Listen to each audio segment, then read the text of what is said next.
Hindi ko hinanap yung katotohanan. Hindi ko rin siya sinundan. Hindi ko rin chinek yung phone niya. Isang notification lang sa group chat namin. Doon ko nalaman na may iba pala siya. At ang mas masakit, hindi ako yung unang nakaalam. Halos lahat sila alam na. Ako na lang yung hindi.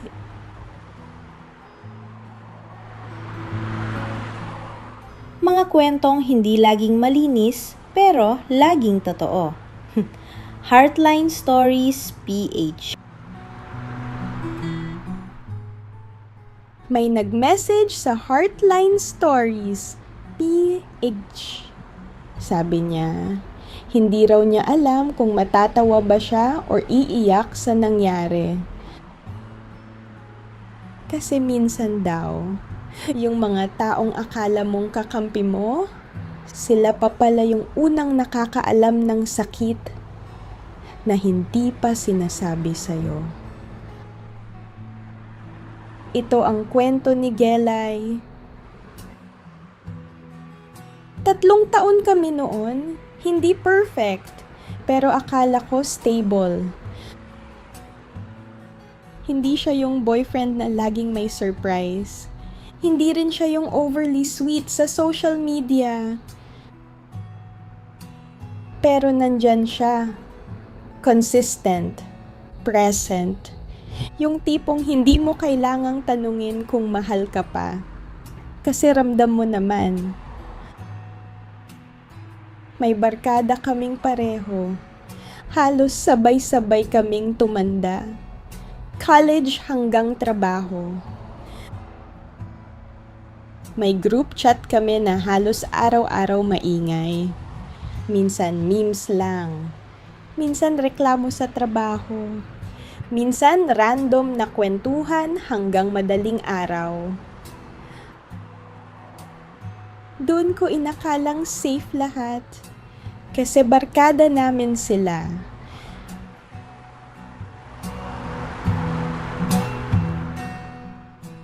Hindi ako yung girlfriend na mahilig mag-imbestiga. Hindi ako nagche-check ng phone. Hindi ako nagtatanong kung nasaan siya bawat oras. Hindi dahil wala akong pakialam, kundi dahil nagtitiwala ako. Para sa'kin noon, kapag mahal mo yung tao, dapat hindi mo siya kailangang bantayan.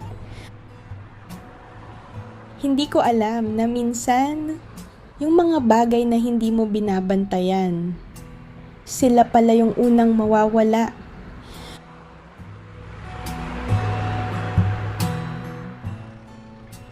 Isang gabi, pagod akong umuwi galing trabaho. Pagpasok ko sa kwarto, humiga lang ako sa kama. Tinanggal ko lang sapatos ko at kinuha yung phone ko. Habit ko na mag-scroll muna bago matulog. Biglang may notification sa group chat namin. May nag-send ng screenshot. Hindi ko agad pinansin. Akala ko meme lang ulit. Pero nung binuksan ko, biglang tumahimik yung utak ko. Conversation screenshot!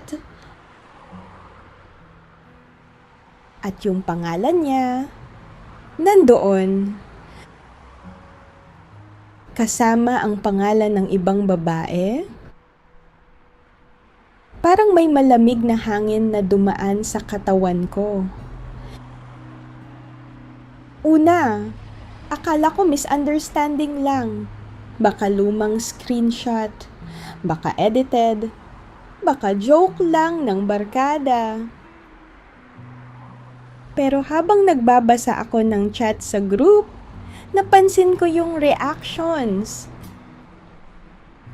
May nag-type ng, "Ha? Totoo ba to?" May isa pang nagtanong, Alam na ba ni Gela ito ngayon? Doon ako kinabahan kasi ibig sabihin, matagal na nilang pinag-uusapan.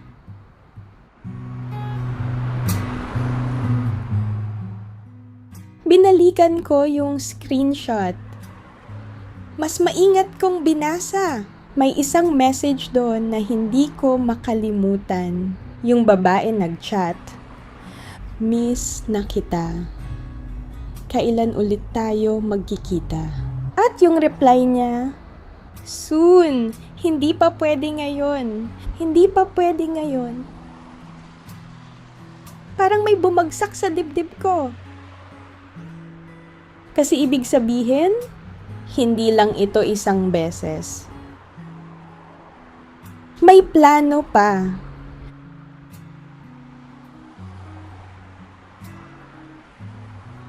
Tahimik yung group chat pagkatapos nun.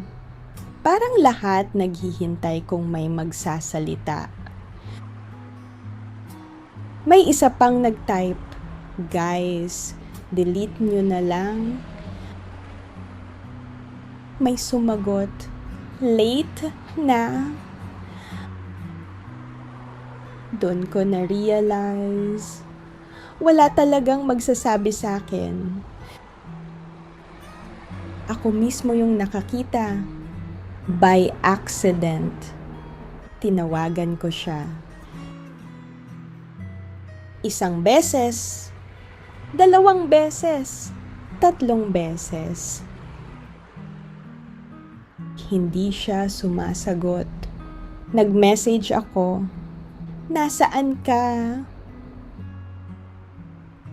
Pagkatapos ng ilang minuto, sumagot siya. Bakit? Hindi ko alam kung saan magsisimula. Hindi ko alam kung anong tanong yung uunahin.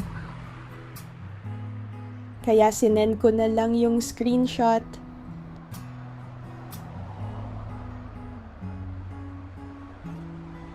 Matagal bago siya sumagot. Nakikita ko yung typing indicator. Tapos nawawala.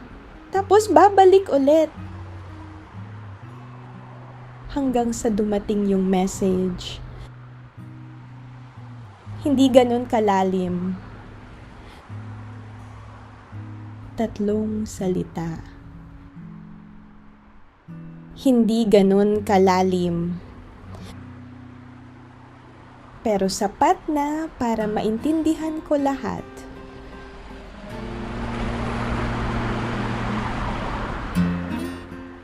Hindi ako sumigaw. Hindi ako nagmakaawa.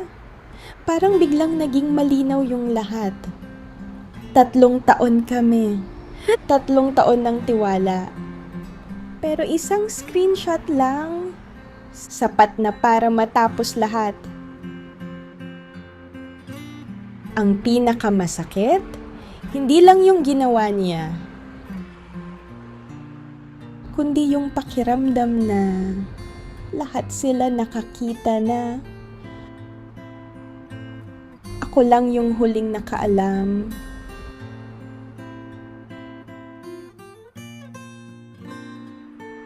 Minsan pala, hindi mo kailangang mag-imbestiga para malaman ang totoo.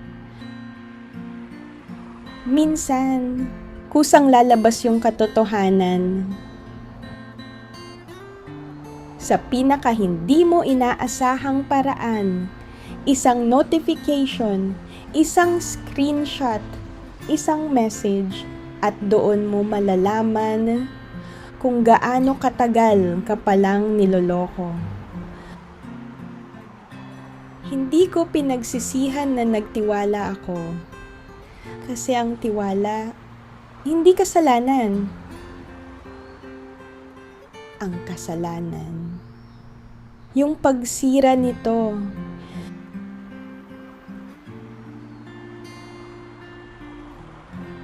Kung ikaw ang nasa sitwasyon ni Gelay, kapag nalaman mo sa ibang tao ang pagtataksil ng partner mo,